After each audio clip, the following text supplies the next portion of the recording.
actor Alec Baldwin and a crew member for a shooting that killed a cinematographer on a movie set. The DA in Santa Fe, New Mexico charged Alec Baldwin and Hannah Gutierrez-Reed with involuntary manslaughter. Gutierrez-Reed was the armorer on the film set Rust in the fall of 2021. Baldwin said he was practicing with a revolver when he pulled the trigger, accidentally killing cinematographer.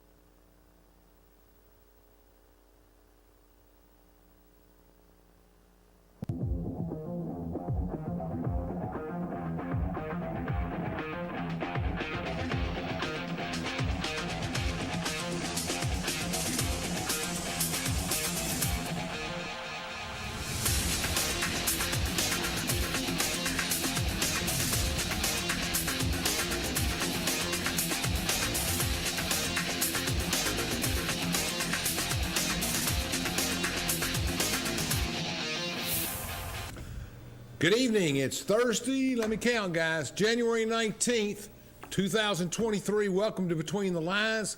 We have a special guest now. We're going to talk sports paraphernalia, jerseys, a lot of different things. A little offbeat. We're going to, but a lot of fun. I've already talked 20 minutes to Craig, and I'm starting to learn more and more. So we're going to talk tonight, and we're going to talk about collections and money and how you can make money and stuff, and just get the kind of gear for your sports fan that you can't get most places. And Craig has opened a business. Welcome. Thank you, Alan. I appreciate it. He's opened a business. Got a great story, too. Opened a business in Oak Ridge Hospital, right across the street, Security Square. Dr. Randall Robbins, right up the street on the corner, and you come on down Security Square. He's right in the middle. And fan gear barn. I get on my numbers mixed. So it's fan gear in the barn kind of thing. And he has got a lot of stuff. I've probably spent $700 since November there. So me and my Who's counting? No one's counting. No one's counting. Nobody's counting. But he's got a lot of unique stuff. So we're going to talk a little bit. But first, he's got a good story. His biography is interesting. He grew up all over and ended up here after going to college here. So tell us a little bit about your intrigue with sports. Well, you know, it started early with me. You know, my dad, he played football and baseball and basketball of all things at Columbia University in New York. That's why you have the Columbia. That's why I have the Columbia stuff. He was actually born in Knoxville in the 1930s. Wow. My great-grandmother worked for Kaz Walker for 57 years. Gosh. My dad was born down there in what they would call Happy Holler, down there off of Boyd Street. His mom worked down at the mills down there, and so my dad grew up. Where did he go to high school? Knoxville? He went to actually when he was about 12, they moved up to Massachusetts. Yeah. And so he was there originally, and I have old clips of the News Sentinel where when he was 3 years old. Yeah. They did a story on him in the News Sentinel because he was smoking his dad's pipe when he was 3 years old, and they called him Salty. So well, you don't get into. I was in the Bronx going to graduate school down at. I went from NYU, but I also went to Manhattan, and down on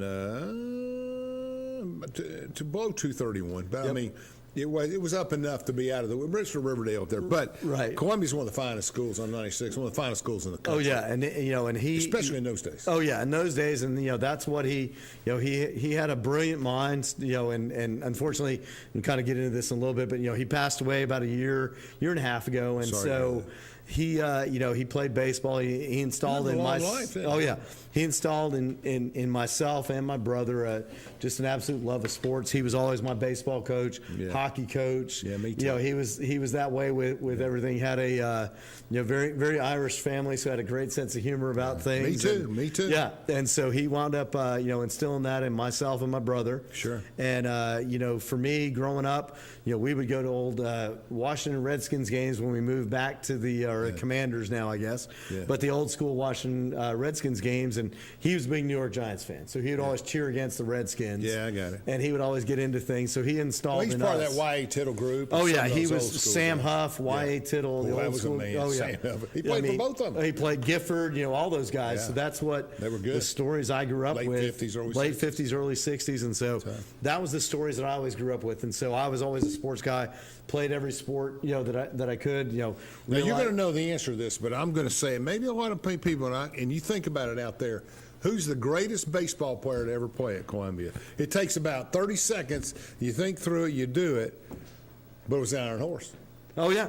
And actually, at my store, I've got an old Lou Gehrig McFarland figure because, he had actually left before my dad got there. But, everything was all the stories. He was gone. About Gehrig. Yeah, about Gehrig and about the history of, which was funny because, my dad was very much a New York sports guy, but until, when he signed with the Red Sox, back in the 50s, it was always the Red Sox were everything that we did. So, Howard Cosell made a swing through Oak Ridge in '81 promoting something, and he came down and he made a statement. He gave a speech out on the strip mall out there, and he gave a speech there. It was really interesting. He said, sports go like the New York teams go. Right. Now, it's before internet and a lot of stuff. He said, if New York's winning, you got tremendous coverage. Now, the West Coast wasn't as big as it is today. Right. Even 35 years ago. It was big, but it was still, the Dodgers were there, everybody was there. But New York City kind of generated all of the enthusiasm worldwide and nationwide. So I can get that. Right. I mean, when you had some the New of York those teams were really good. Carnegie Mellon was a great football team in the early absolutely. Early part of the last century. And you look at the teams, the New York Giants, the baseball team at the Polo Grounds. You look at all the different teams that were there from a hockey perspective. There was not only the Rangers, there was the New York Americans for a while. Yeah. And so, I mean, like you said, it was the epicenter of the sports universe. So you grew up here. And then you move around, you take off, you go. So you obviously had connections with your family. You came back here to go to college at UT. Right. But you moved around, you did something. But you were a hockey player. Played my whole life, basically. I played at UT, was their head coach for a while. Yeah. I tell people I still have most of my teeth. I've got my What position did you play? I played either defense or wing. Yeah. And so, I was the guy built for that. Yeah, I was the guy that would always cause a ruckus. Let's put it that way. That's what your job was. That was my role. I was I don't know, it would be enough to call it an enforcer, but it's what I did. And favorite hockey player of all time? Pat Verbeek played for the Hartford Whalers, played for the Rangers, played for the Devils for a long time. I always loved him because he was about my height. Had the greatest nickname before Brad Marchand had it. He was the original Little Ball of Hate. And so, he would just go out there and get his nose I'll throw dirty. another name in that circle, Dino Cicerilli. Oh, but yeah. Anyway.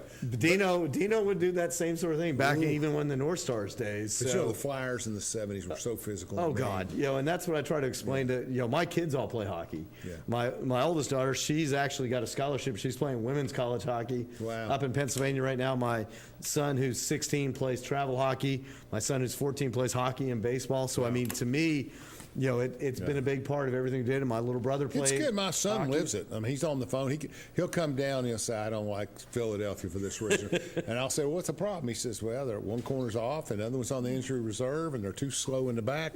This kid knows everything. That phone has little secrets in it. Oh, yeah, absolutely. You know me, I go by my field. No, go a little more now. But I mean, that's what I'm at. That's you and I are the old school people as far as that's concerned. Well, I learned a long time ago when I was in the North and, when we first got started, I always thought now it's legal, we can talk about betting, but I always thought the best sport to bet on, and I did a lot of it in the early days, not a lot of it, but it was a hobby, okay? Right. And I always thought baseball was the best sport to bet on because you had winner and loser. Now, you can do that now, but you couldn't for a long time in football and basketball. And pitchers control the game. You could bet on pitchers and know what you're doing. Absolutely. I mean, that's I got some stories, and I can't think of one I can tell.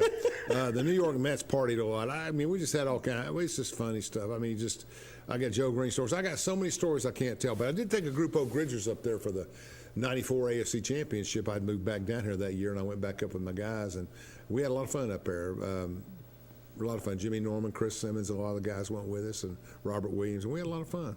Okay, let's talk about so you've been in sports all your life. How long have you been in the gear business? How long have you been in and that's what's funny. I've been a marketing guy for 28 plus years. Yeah, and so, and as you can kind of see with some of the things that, have been laid out here, what always got me was because I was a guy, I remember the story when I was probably 19, 20, came home from college. My dad was friends with Yvonne LeBray, who was an old Capitals player. We would go to Caps games all the time. Sure.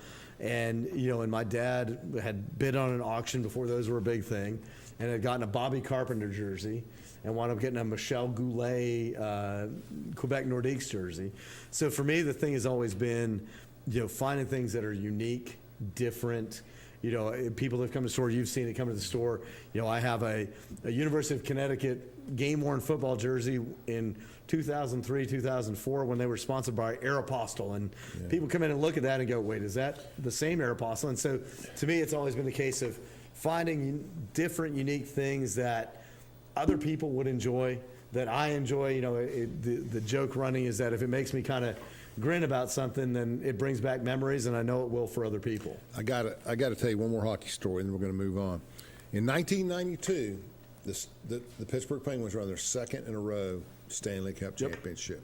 Never forget it. Borky's on the front rapping on Chicago, and Roy couldn't block it in front of Sports Illustrated. Had a bunch of those signs out. Where they're at, I don't know. But anyway, every player got the Stanley Cup for a day. Mm-hmm. And my good friend John Shuey, and I know he's watching, and he worked with me in Pittsburgh for a business I had.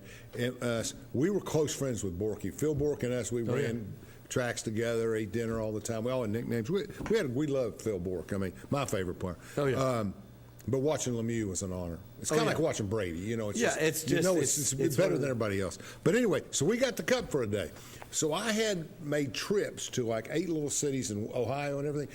And me and John and Phil were in the back of a limo. I had a limo donated, and we had to stay in the cup with us in the back seat all day long.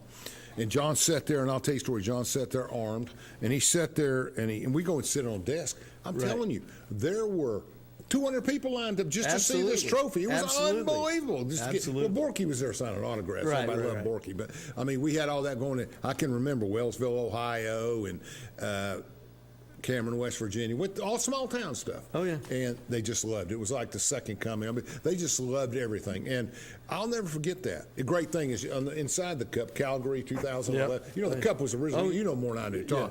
But what a great day that was. One of my top 5, being with the cup all day. Oh, yeah. I mean, and that's the thing that, it is literally for sports-wise, it's the holy grail of sports. I mean. It's also the holy grail of trophies. Oh, yeah, absolutely. I mean, it's one of those things, and, it's funny, we talked about this before, but, Phil Bork actually spent time in East Tennessee back. Mike Murray, who is that was me, the problem. We had the camp. We got Murray. We did the camp. Yep. It's finished with the Giants. I mean, with the Penguins. Rangers. Yeah. That year he'd been traded. I said, "Will you come down here and do this?" And we ate at Italian Market and Grill every night. He did. He trained. He stayed 2 days, 3 days, and he went back. And my little brother was one of the guys that was helping out at that camp, and that's another big part of. And I've only seen him once since. Yeah. He's been the color man up there for a few years. But I got to be honest with you, those guys played. They stopped the game for a slight concussion in football these days. Those guys got beat to death. Oh, yeah. I was sitting right there on the glass one time with some guests from Oak Ridge. Remember the time Kevin Stevens fell straight down in Oh, yeah. All right, we talk hockey all night. His face was all... He just went blank. It was gone. Yeah, My guy's pointing at him. He's gone. But he was just got knocked down. Oh, yeah. I mean, that's... Boston College boy. Oh, yeah. Good player. Good player, still doing a lot of stuff for his community. And, that's the big thing for me is community and everything else. My wife and I and our kids live here in Oak Ridge. Mm-hmm. And one of the things for me for Fan Gear Barn is not just that, I want to be able to share this with everybody, but to me, it feels kind of a niche. There's stuff in there, as you've seen come in the store, where people you can't find, not just anywhere around here, but pretty much anywhere. And so, the big thing for me is we're a part of this community. We want people to come in. I love people coming in. I told you a story before we came on here. Yeah. I had a guy come in that found an old starter jacket that his mom wouldn't let him buy years ago, and he bought the jacket and asked me to take a picture and so he could send it to his mom. And I was like, as long as your mom doesn't. You have a website they can go to, right? Yeah, yep. Just tell the folks what it is. Yeah, the website's fangearbarn.com. That's easy. That's easy. And, the big thing for me, too, is this is all stuff, as we've talked about, that I've collected over the last 30-plus years. Yeah. And so. You still buy new stuff?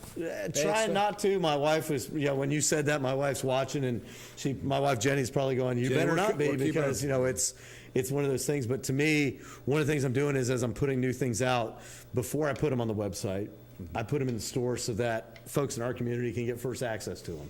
There's things in there. You deal on the website all over the country, all over the country, all over the U.S. But I think a lot for me when I pull stuff out of the back, the proverbial back, I'm putting it out on the store floor first. So I want our community to be able to come in, look at it, see if there's something. I've had people, like I said, come in and, oh my gosh, I had one of these 30 years ago. I want folks, Oak Ridge folks and folks throughout this community to have first access before I put it out on the website. Fantastic. We're going to take a break. When we come back, I think everybody shares your enthusiasm for sports and everything, but making it a business is a different challenge. It is. John, let's go to break. We'll come right back. Daniel Forrester has been recognized as one of East Tennessee's leading attorneys for nearly 2 decades. Civil disputes, criminal defense, divorces, and juvenile custody cases are all part of an impressive resume. Daniel's legal experience also includes representing clients in local, state, and federal courts. A husband and a father, Daniel is a Rule 31 certified mediator who has represented hundreds of families in Chancery Court. Call Daniel Forrester Law Office at 865-457-7900 for a free consultation. From Oak Ridge, Tennessee, IB3 Global Solutions conducts operations around the world to enhance the U.S. national security posture and minimize radiological and nuclear threats. IB3 Global Solutions. Mission first. What if one day you went to your secret hiding place and instead of what you came for, you found this? What would you do? The truth is, all drug use comes with risk. Before drugs take their toll on you and your family, know that there is help. You can quit.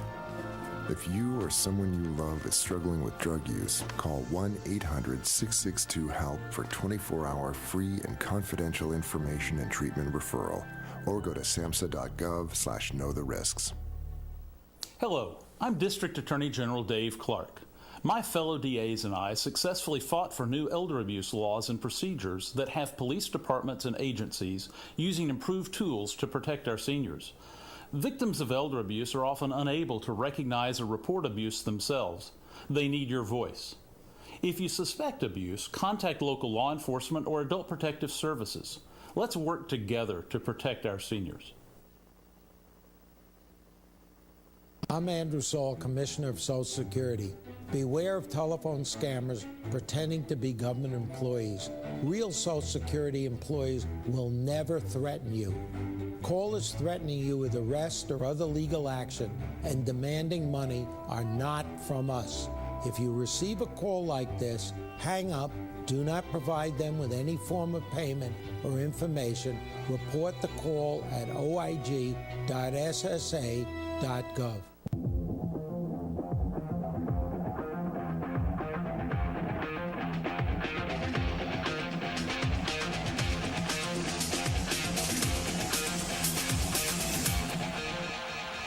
Welcome back to Between the Lines. We're talking with Craig Bates, the owner of the Fan Gear Barn, located on Oak Ridge Turnpike, across from the hospital, right in the middle of Security Square. You got to go by there and see all of the stuff he's got. That store is packed full, and it's a variety of stuff. There, we see the Hank Aaron jersey. Can you look down? We have a Hank Aaron jersey. You have the Ducks, an old jersey, and there's a Michael Jordan jersey from the old days. And I want to tell you, we're going to talk about money in the third segment, but there's a Peyton Manning, just a lot of different collectibles and different. He's got a lot of stuff there, including cards. Let me just take 5 minutes. You had all this inventory. You decided you've never been in this type of business retail before. Right. Okay. So you decide, what made you choose Oak Ridge? Well, my wife and I live here. We're a part of this community. You live in Oak Ridge? We live in Oak Ridge. How long have you been here? About 4 years now. Okay. And so, we're in East Tennessee for a while, but my wife Jenny worked at the lab for a long time. Okay. Yeah, we have roots here. I've been coming to Oak Ridge since 1986. Yeah.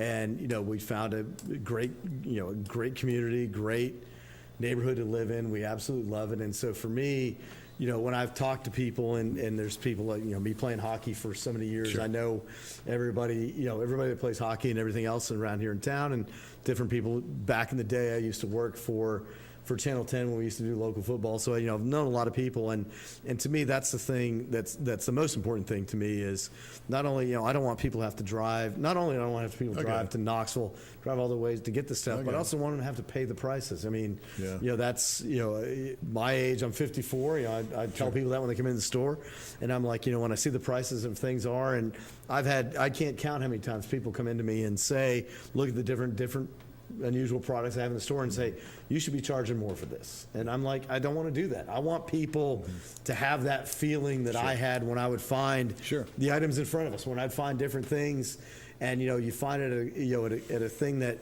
you don't have to save up for 4 months to get a jersey. Or you don't have to save up and do this. You have this business. I've been in 4 or 5 times. You've been in there. You just took all that inventory you had saved and just racked it and started doing business. Exactly. My wife, we got the property. We did the due diligence as far as getting new electric put in. Had a company do that, do different things. But we worked. Even our kids worked our tails off to get it ready. And the big thing to me, and anybody that's come into the store knows this. You've come into the store and you know this. The 2 biggest things that I always tell the people when they first come in the store. One is I offer them some free cards. It might have It might have gum from 1991, and I beg them not to chew it. But some people do anyway. But on the wall of the store, my dad, which we talked about earlier, he passed in 2021. Mm-hmm. I have his framed Columbia football sweatshirt from the 1950s on the wall. Yeah. And my little brother, Burke, he played hockey at UT. He and I, he was 8 years younger than I was. When all that stuff happened in Charlottesville in 2017, he was one of the 2 Virginia State troopers that got killed when his helicopter crashed that day. And so that was my little brother. He was a goalie because I needed somebody to shoot at. I know for my mom, who still lives, she lives in the Powell Halls area. My wife, our kids, loved Uncle Bert. And so, the biggest thing to me is, the 2 things that are on the wall that I tell people when they come in the store that aren't for sale is that. I want people, I want to be able to share with people about my brother, about my dad, the story of it, and then also. I didn't know the story of your brother. My wife and kids are also very happy it's all out of our house because, as you said, you've seen it. I can't even fit everything in there, and so that's the part for me. We got it out of the house. Yeah, I see. And with your brother gone and your dad, you had a lot of stuff piled up. Right. Places, and that was the thing. My dad, the old expression, if you get it honest.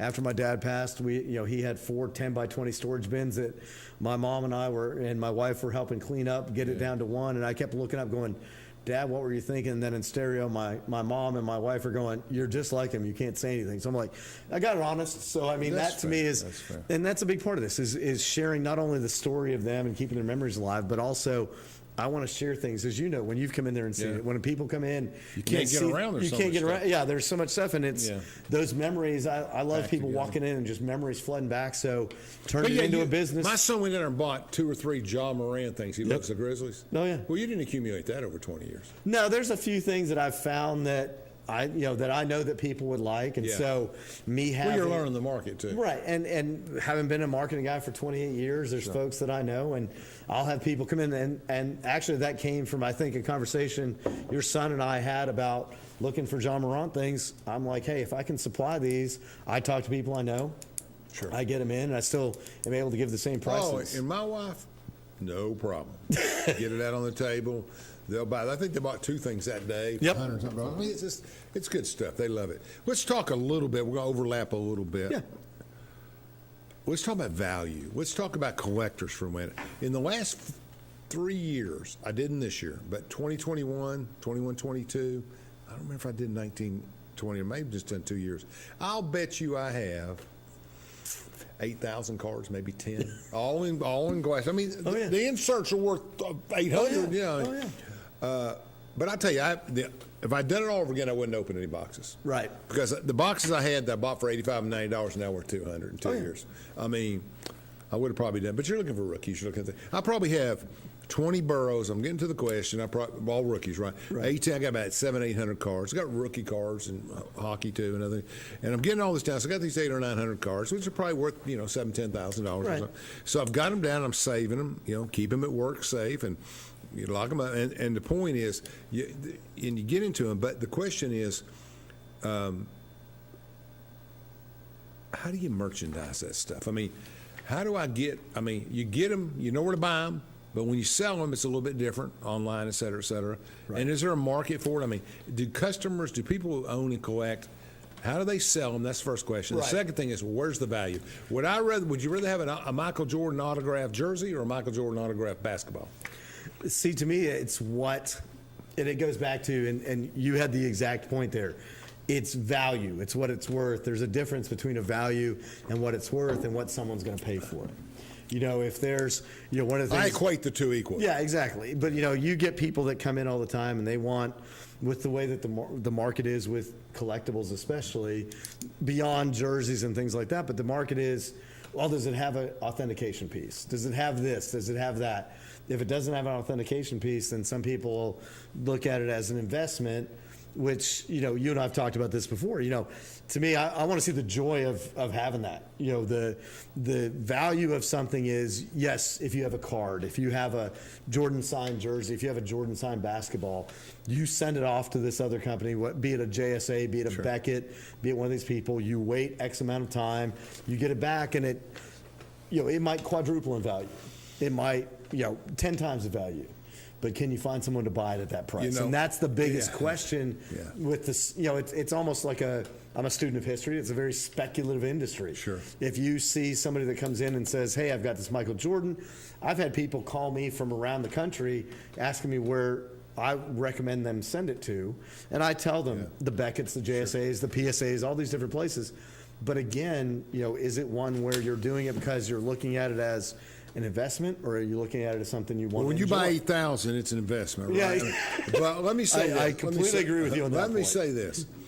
Great story. When I was, people here again, I had season tickets to, and I lived in Pittsburgh, right? Pirates games on both sides. I didn't have season tickets to Steelers. It was hard to get, but I went to the games. Right. So I'm on both sides. I had a lot of Steeler friends. Mel Blunt and I got to be real good friends, live close to each other. But we're on one side, and they're on the other side. And four behind third, four behind first, and bottom to my business own, and we get some other stuff. And you realized after a while that I'm watching, right? So this skinny kid comes up. I was there from 84 to 94, 83, about 11, 12 years. So I'm watching, and this kid's just nailing the ball. And my father was a baseball player, like yours. Right. My father taught me a lot about baseball. My good friend Matt Bailey here, same kind of family, same thing. But Matt can look at somebody and tell how they play. But I saw this kid, and I thought, I'm not going to put $2,000 in an IRA. I'm going to buy $2,000 of rookie cards for $1 and $2 each. Well, it was Barry Bonds. Right. So in 10 years, I've never seen anybody play like that guy. Right. I'm telling you, he got 7 Gold Gloves. He could run. And the steroid controversy, I get it, but they were all using. It wasn't illegal. In the locker room, I knew 20 of them they all used. But, there were some that probably didn't. But in the early, mid-'80s, once everybody had to keep competition level. That was the league fumbled on that one. Oh, absolutely. So, but the question comes back to Bonds he was such a natural gifted athlete. So they went up, and I sold off some for about, $25 each on a $2 investment. Right. But probably sold 800 of them, 700 of them, whatever it was. And then the four collapsed. After the steroid controversy, my Clemens, my Bonds. It is speculative, is my point. Exactly. There's a good friend of mine that I've worked with forever. You might know him, Mark Nagy, who does the is the spokesman for T-Dot, and he's come out to the store, and we both made a joke because he was going through some of my cards, and he saw 2 or 3 Greg Jeffries cards from the Mets, and he was like, well, that was supposed to be my college education right there. And it's, again, you get guys that do this, and there's so many bearings, and you know this as well as I do. I don't want to say we've been through this before, but when you look at when the bottom dropped out of cards in the late 90s, everyone was going to do it. They made too many. That was, my dad was, this is kind of the genesis of what we talked about earlier. My dad had a ton of cards. He wanted to open up a card shop at one time. Yeah.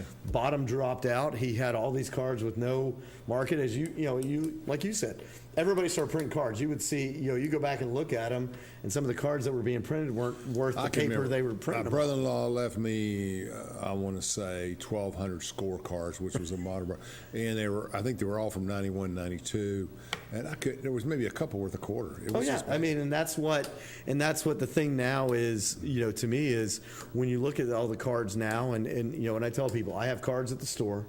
I have cards at Fan Gear Barn. They're all older cards. There's a Alex Karras one that you've seen and a bunch of different ones. The cards now, they do these one-of-ones. They do the buddy of mine, Jason Shockey, always calls it the unicorn sprinkle card, where there's one of them and they're worth $1,000. They're valued at $1,000. Is someone going to pay that? We'll see.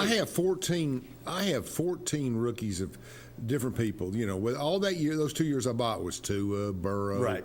Everybody. I think Josh Allen was a little old for that group. Right. The Charger quarterback. Herbert, I'm missing somebody in that group, though, that's really, really good. not just Burrow and Tua, but there was somebody else. My son would tell me, but there were 4 or 5 quarterbacks there that were really, really good, right? Et cetera, et cetera. And so I get 15 rookie cards of each because I bought so many. See, my son liked looking through them, so it was worth the buy to me. Right. So I looked through it. I got 15 rookies, and if you look them up, it goes like you said. It goes $22 now, $28, $47, $85, $4,000 because it's a purple illuminated. Rainbow sprinkle, exactly. Rainbow, that's the one. Yeah. No, not just the purple, but the rainbow. Oh yeah. So that's the how hard is it to get? I mean, and Brady cards, which were very plain, really, right? They sell for millions. Oh yeah, because there ain't that many. And that's the big thing, and the as you said, the sell for is the most important part. But the truth of the matter is, I am in a position where I have to cheer for my cards. I mean, I'll get the Cincinnati Bengals and be playing. And if they're not playing somebody I have another rookie card from, I'm cheering for the Bengals. Right, exactly. Of course, T. Higgins generates that. Oh, yeah. And T's great, and, we've seen the hometown guy do that. But like you said, it was if everybody remembers when fantasy football came out, you weren't cheering for your team necessarily. You were cheering for your player that's going to get the point. And now it's the same thing with cards. First in the regular season, we got beat in the playoffs. But he has his little team, 10 or 15 people, and they play it. But he loves the game, that's for sure. And that's, and anything that gets the people back in the game. And the big part for me is, to me, the sign stuff. I have in the store going through some stuff. I have, of all things, Will Shields, the former Hall of Fame Kansas City Chiefs lineman. Yeah. Going through some of my dad's stuff, he had I don't know, but he had a NFL pylon corner, end zone corner pylon signed by Will Shields. I don't know why. Somebody might have value in New York. Yeah, I was going to say it might be, and to me that's a value item for you personally. Yeah, and it's just, it's neat to me to see, and going back to what we talked about, you being in the store, the things I have at the store, going back and looking at these names, we've talked about this, a Kajana Carter Bengals jersey at the store, a Tim Tebow Broncos jersey. You don't know who's who, right? Yeah, I mean, it's just, that is a tangible thing. Like you said, when you lose kind of sight because you want this player to do well because you got more cards. It's funny too. It's hard. I bought my son an autographed jersey of an NFL guy for 5 straight years, something like that, right? And it's so funny because the first year we bought, I buy the frame ones for his room. Right. The big one cost you another $500-$600. But I buy them from Fanatics. I'd bid on them. I'd talk to them. So I got it, and I said, so Todd Gurley went to Super Bowl. I bought a Todd Gurley thing for $450. He went from $900 to about $80 pretty quick. Yeah, sell the frame. And that's. But I got Henry, and I got others. And I can't remember who was the Minnesota receiver. He got early days. I can't remember. Went to Buffalo. Stephon Diggs. Stephon Diggs, yeah. So I got his autograph jersey. So we picked a few up, and I think they go up better than some things. Right, and jerseys, basketballs, footballs, different things that are out there. I have of all things, a Jeff Blake Arizona Cardinals signed football at the store. Yeah. Charging $40 for it because I don't have a thing. But it's, again, someone might remember him. Someone, may have been a huge Jeff Blake fan. If someone's if you're a fan of a team, if you're a fan of a player, Stephon Diggs, that's the most, as long as it gives you some joy. That's it. That's the most important it's thing a great to me. place to go to shop for some of your friends, your brother, your children. But we're going to go, Chandler, another break. Are you ready? Let's go. Thank y'all. Chandler's on. Daniel Forrester has been recognized as one of East Tennessee's leading attorneys for nearly 2 decades. Civil disputes, criminal defense, divorces, and juvenile custody cases are all part of an impressive resume. Daniel's legal experience also includes representing clients in local, state, and federal courts. A husband and a father, Daniel is a Rule 31 certified mediator who has represented hundreds of families in Chancery Court. Call Daniel Forrester Law Office at 865-457-7900 for a free consultation. This is my husband, Alex Hussey. Alex is about 2 weeks away from coming home. I was point man on foot patrol, and I stopped on the bomb. Lost my legs and my left hand in an explosion. And he suffered a severe traumatic brain injury. As America's veterans face challenges, DAV is there. There are so many mountains to climb, and we do it together. With the right support, more veterans can reach victories, great and small. To watch Alex take on this mountain, that's what this is all about. DAV provides a lifetime of support to veterans of every generation, helping more than 1 million veterans each year. Alex has conquered this mountain. That's something he won't forget. With the right support, there are no limits. Look at that smile! You did it! But there's more to be done and more victories to be won. This has meant so much. Thank you, DAV. Alex Hussey, thank you for your service. Support more victories for veterans. Go to DAV.org. We should never lose sight of our health. To keep moving forward, let's not forget everything we've learned. Limit the salty food options. Make your own daily exercise routine. And always receive regular checkups. More than anything, we have learned how important these small steps can make a big difference, so we can all continue to move forward together.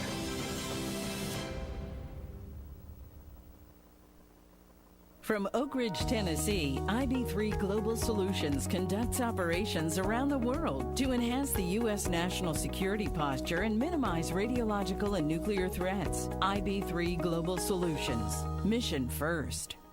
Hello, I'm District Attorney General Dave Clark. My fellow DAs and I successfully fought for new elder abuse laws and procedures that have police departments and agencies using improved tools to protect our seniors. Victims of elder abuse are often unable to recognize or report abuse themselves. They need your voice. If you suspect abuse, contact local law enforcement or adult protective services. Let's work together to protect our seniors.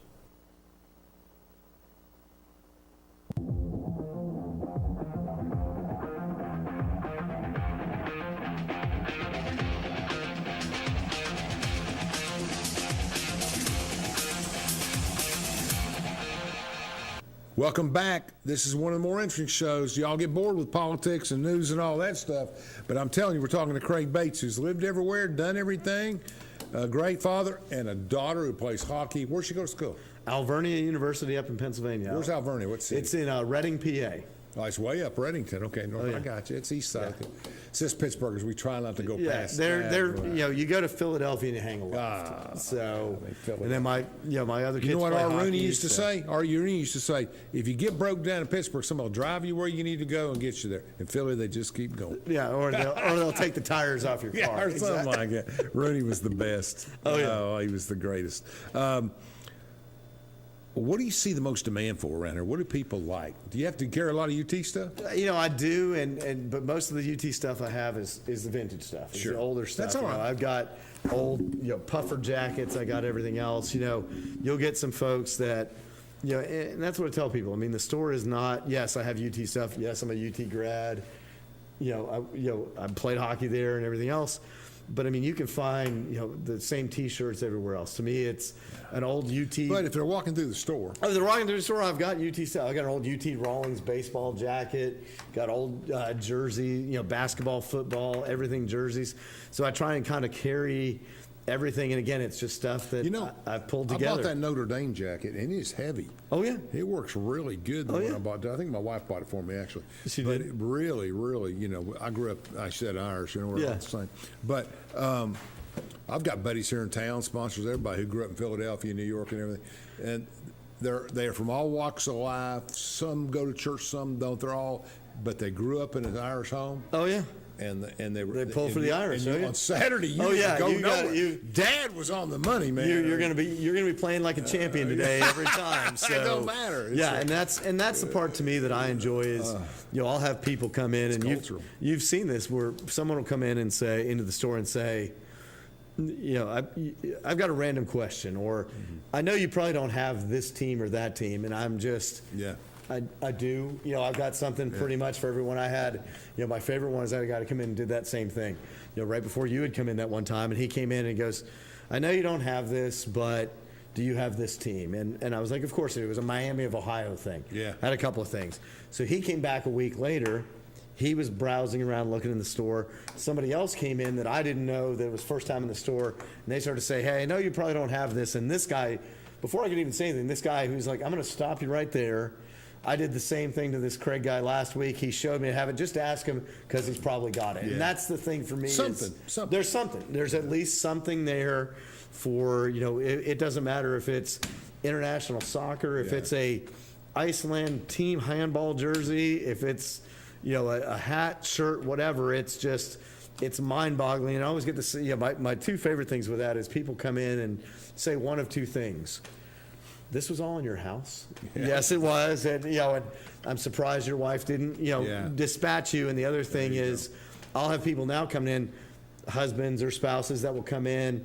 They'll come in the store one time, they'll come back with their significant other and go, see, my collection's not that bad. Look what this guy had in his house. So, I mean, that's a big part for me. And again, we collect animals. It's my wife Jane and I, we foster animals all over the place, and it's one for me that the joy that I get, and there's no better term for it than joy. Someone comes in, they're looking through the store, they think it's a museum where they can actually buy stuff, and they find that shirt, that jacket, that hoodie, that whatever jersey that they lost. You know what? It's almost ago. a sin.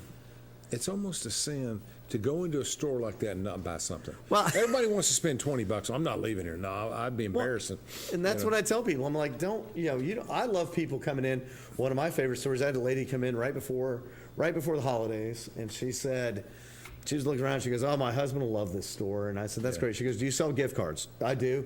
She goes, I'm buying a gift card. I'm going to give it to my husband. He's going to be in here for 3 hours. He's going to be your problem. I'm like, that's great with me. Yeah. Because, I mean, I just love people coming in and just, even if they don't buy anything. Yes, I, of course, want somebody to buy something. But even if they don't, here's a pack of cards. What hours are you open? I'm open Monday through Saturday, 10 to 7. I'm always, that's a good time. That's so, good. I mean, it's one for me that, I still play the hockey. 7's important because people can't get there by 5 or 6. Right, and that's the big thing. And I've had people call me Monday through Saturday, 10 to 7. I have people call me and go, hey, I'm running a little bit late. Can you stay?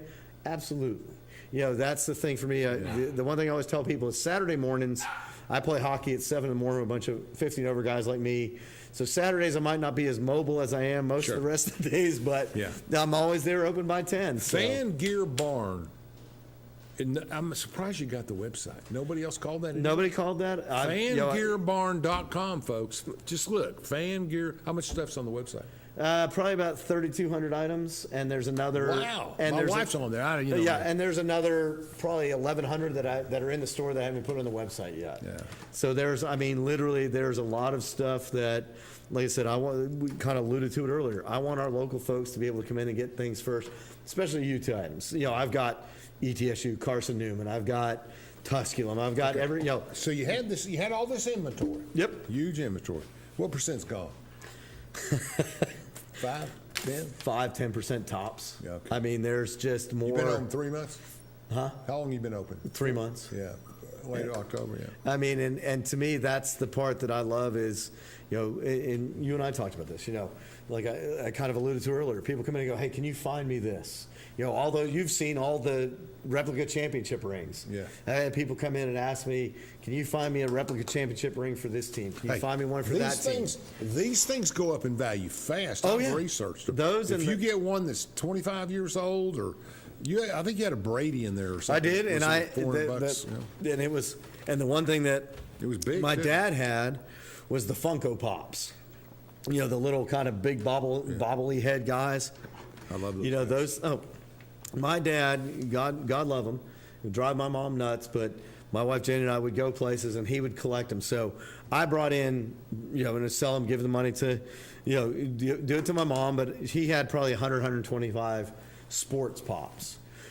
He had another 1,100 of just every other thing else. And so, he would, he live a long time. That's what he was 87 when he passed, and he loved that, and he would, we would go places. What was his favorite sport?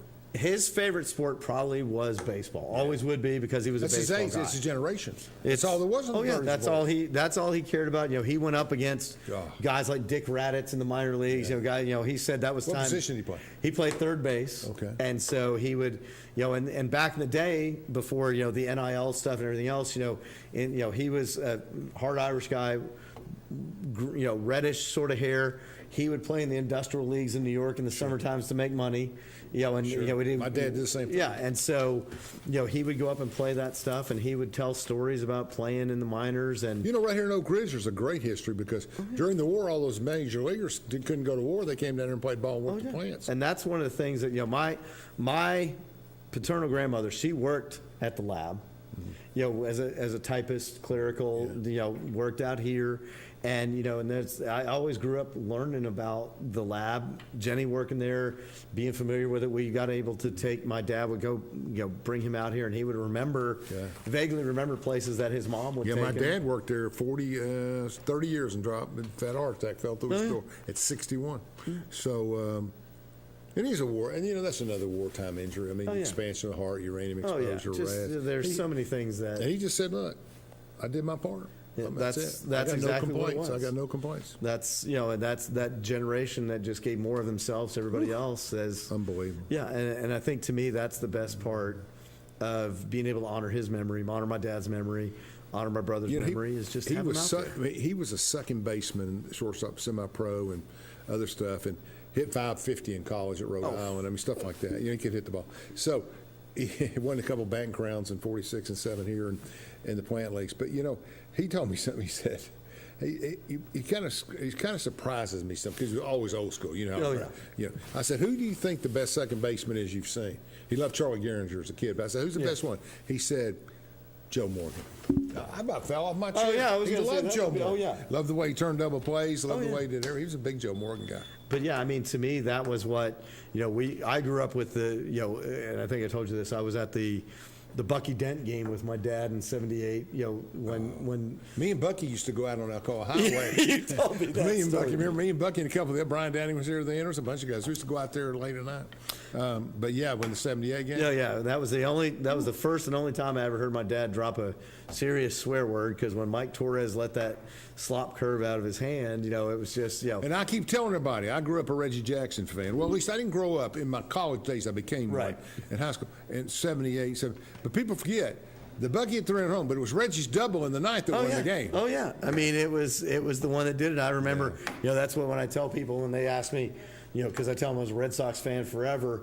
Everybody remembers Pudge Fisk's home run, but does anybody remember Bernie Carbo's? That's correct. That's in the eighth inning. And so that's to me, that's same scenario. That's the thing that makes me, I'll always have a love for baseball. Because baseball's just Field of Dreams stuff. I mean, you don't make movies about football like that, or even basketball, but you do about baseball. Right, and that's what at times, I sound like the old man yelling at the cloud thing, but what baseball's been doing to just ruin it for, just the beauty of watching a well-pitched game, watching guys play, and now it's just, pump the bat up, pump everything. Yeah, it's just, that's the part that to me is a lot of the stuff that I have, the Hank Aaron jersey, a lot of the stuff is old school baseball stuff, because I've got old. And Hank was a picture of consistency. He never went 70, 30. He just was 40 every year. Played just for he was played his heart out, and just and it was just you'd see him turn on that ball, and you just knew that one was going out. So that's to me. And they never went more than 100 yards past. They were 100 feet back. They were always over the fence, line drive over. I mean, he just had that talent, and that's why to me yes, I have new stuff at the store, but yes, I have old stuff so that people remember. When people ask me who's, when you saw the Alex Karras card, who's Alex Karras? Who's these people? Remember your history. Yeah, remember your history, but also appreciate the present.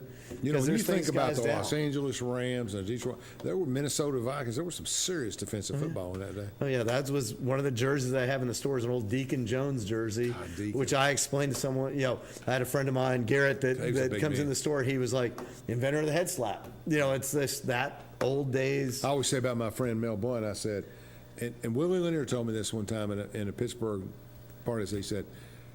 He was a linebacker playing cornerback who could run. He said, but I'm telling you, they put the bump and run rule in strictly because Blunt would just knock you, couldn't get off the line. Oh, yeah. And so they had to change the rules. Oh, yeah. It was, you remember, I remember the days of Lester Hayes and the Stickum, and you remember all the different things that they would change because defenses, when defenses would dominate and people would get bored watching good defense, so they wind up, doing that. You probably saw it not because I'm a Giants fan, but that roughing the passer call in the Giants-Vikings game when he just kind of tossed him to the ground.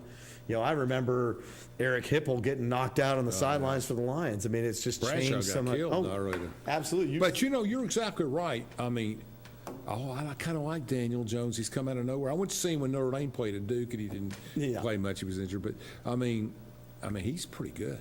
Oh yeah, well that's he him can running. run. Well, you never see him play though, because again, you see Mahomes every day and everything, et cetera, and just Mahomes' cards are already through the roof. Oh yeah, it's and that's get him one of those rainbows. 49,000. Oh yeah, it's just and that's what There's people that I've talked to that come into the store and they're like, "Oh, do you like this player?" No, but he's going to go up in value, and I'm like, "That's right. Yeah, that's fine. Takes all times. As long as you got as long as it makes you happy, that's great." Yeah, but you got to love the game. You got to absolutely. You got to have a little bit of the game. So if you were going to take $500 and you were going to invest in collectibles, forget your team for a minute. You got to get commercial with me. What kind of or $5,000? What kind of what would you buy? I think just gut feeling. Just gut feeling. To me, it is things that people want. As you said, a Michael Jordan signed jersey. You have you think 10,000 is expensive, but there's a better chance the 10 goes to 20 than there is that the 1 goes to 2. Exactly. And the car, to me, memorabilia wise, collectibles wise, if there's a jersey for a classic, if there's a helmet for a classic player, somebody that people know now, a Mahomes helmet.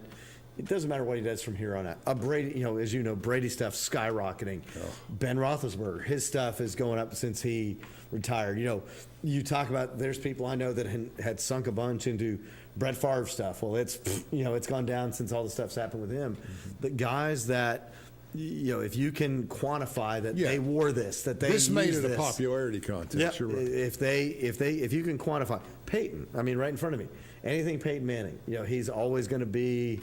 Not just here, but Denver, Indianapolis. People are always going to love. Everybody likes it. Peyton. Same for Gronk and same for all those guys. Same with Eli. If you can find stuff, they are so good. Oh yeah, they're funny. Oh yeah, and they're engaging. Is that even a word? I love that stuff. That it is to me. So that's the big part for me. Is if I were to invest in something, I would invest.